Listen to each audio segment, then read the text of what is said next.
Assalamualaikum warahmatullahi wabarakatuh. Selamat pagi anak-anak. Bagaimana kabar kalian hari ini? Alhamdulillah ya, sehat semua. Ya, sebelum kita mulai belajar kita pada pagi hari ini, marilah kita berdoa terlebih dahulu. Berdoa mulai. Bismillahirrahmanirrahim. Amin. Di sini Bapak akan mengabsen kalian terlebih dahulu ya. Siapa yang hari ini tidak masuk? Alhamdulillah semuanya masuk ya. Nah, siapa yang tahu hari ini kita akan belajar tentang apa? Ya, benar sekali. Kita akan belajar tentang bencana alam. Nah, apa itu bencana alam? Bencana alam adalah kejadian alam yang menyebabkan korban harta maupun jiwa. Bencana alam disebabkan oleh kejadian di kulit bumi atau cuaca yang tidak normal. Nah, bencana alam jika dilihat dari penyebabnya dapat disebabkan oleh yang pertama, ada kesalahan manusia, dan yang kedua ada faktor alam. Nah, selanjutnya di sini Bapak akan memutarkan sebuah video ilustrasi tentang bencana alam agar kalian lebih bisa memahami tentang macam-macam bencana alam. Tolong simak video yang Bapak putar dengan baik-baik ya. Gempa bumi bagian 2. Proses gempa bumi.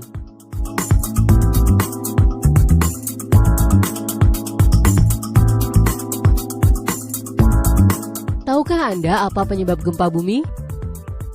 Gempa bumi dapat terjadi karena beberapa hal. Namun yang paling umum adalah tekanan dari lempeng bumi yang bergerak.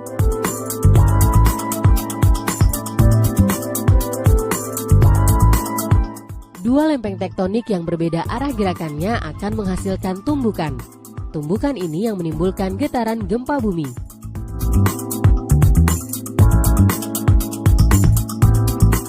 Gempa pada umumnya diawali dengan gempa utama atau main shock yang diikuti oleh gempa susulan atau aftershock.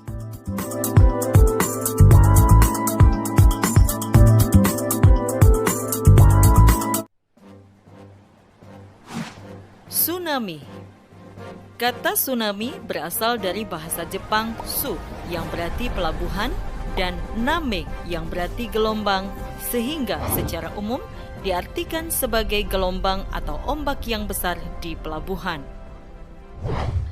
Tsunami dapat diartikan sebagai gelombang laut yang disebabkan oleh gempa bumi dengan pusat di bawah laut, diikuti dengan dislokasi atau perpindahan massa tanah atau batuan yang sangat besar di bawah air.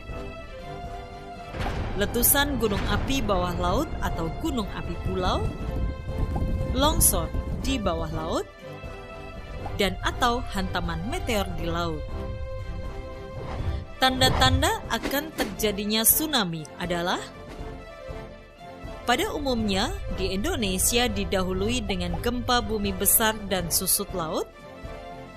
Terdapat selang waktu antara waktu terjadinya gempa bumi sebagai sumber tsunami dengan waktu tiba tsunami di pantai.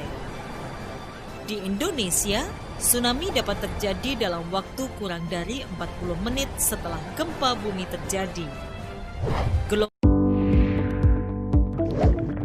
Letusan gunung berapi.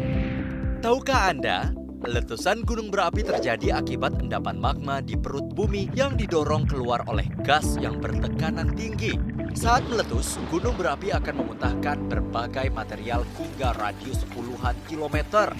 Material yang keluar saat proses erupsi gunung berapi antara lain gas vulkanik, lava, lahar, abu, dan awan panas.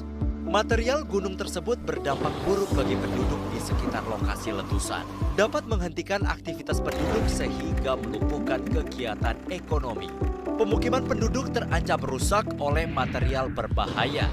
Saat terjadi letusan gunung api, ikuti perintah pengungsian yang diperintahkan oleh yang berwenang melalui jalur evakuasi.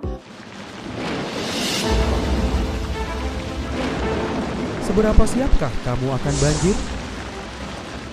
Banjir terjadi karena dua hal, yaitu alam dan manusia.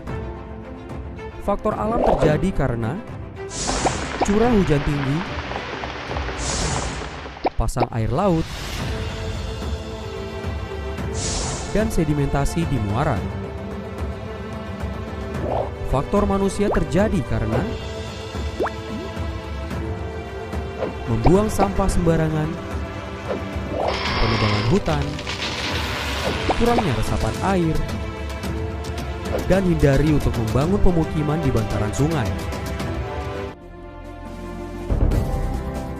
Tanah longsor. Bencana tanah longsor terjadi karena adanya gangguan kestabilan pada tanah atau batuan penyusun suatu lereng.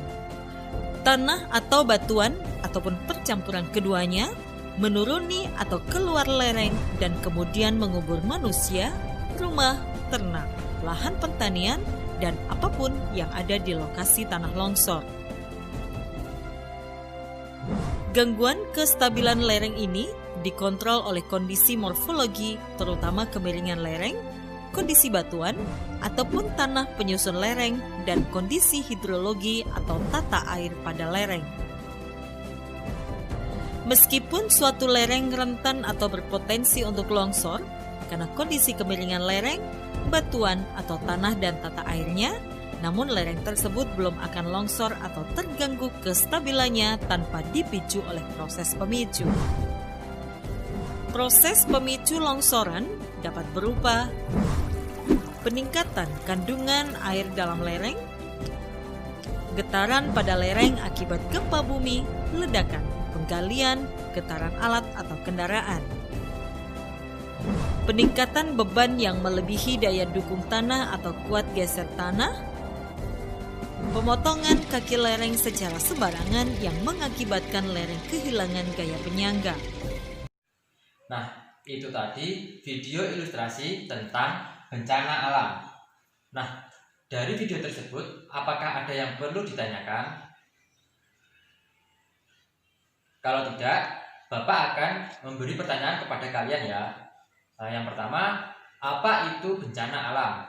Coba kamu. Ya, bencana alam adalah kejadian alam yang menyebabkan korban harta maupun jiwa. Bencana alam disebabkan oleh kejadian di kulit bumi atau cuaca yang tidak normal. Nah, yang kedua, sebutkan 4 saja macam-macam dari bencana alam tadi. Coba kamu. Ya, ada bencana alam banjir, ada gempa bumi, ada gunung meletus, ada tanah longsor, dan masih banyak yang lainnya. Nah, hari ini kita telah selesai belajar tentang bencana alam dan macam-macam bencana alam. Apakah ada yang perlu ditanyakan kembali? Jika tidak ada, Bapak akan mengakhiri pelajaran kita pada pagi hari ini. Semoga apa yang kita pelajari pada pagi hari ini dapat bermanfaat bagi kita semua. Dan jangan lupa di rumah tetap belajar, jaga kesehatan, serta jaga diri kalian baik-baik ya. Sebelum kita mengakhiri pada pagi hari ini, marilah kita berdoa terlebih dahulu. Berdoa dimulai. Bismillahirrahmanirrahim. Amin. Sekian dari Bapak. Bila ada kurang lebihnya mohon maaf. Bapak akhiri. Wassalamualaikum warahmatullahi wabarakatuh.